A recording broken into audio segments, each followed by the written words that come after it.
چرخی گردون ما و شما غنیمت افتاده و خستنها به مطلقا غنیمت گر لقمه حلاله پیدا کنیم شادیم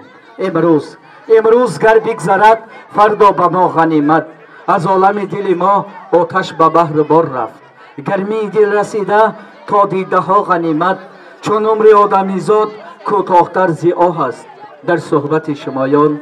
ما و شما غنیمت از هر یک دقیقه هر یک نفس قدری هم دیگر دانسته باشیم شکر وحدت شکر این کشور کنیم هر زمان شکرانه سرور کنیم شکر عرض سمای مهنم شکر عزیز شکر هم دیگر کنیم ای خدای مهربان خرسند کن جان مرا یک بهشت نازنین کن تاجیکستان مرا کینه و قدرت بود از تاجیکستانم مریز آبروی نامسلمان و مسلمان مرا یک سخنگردان و یک دل یک مقام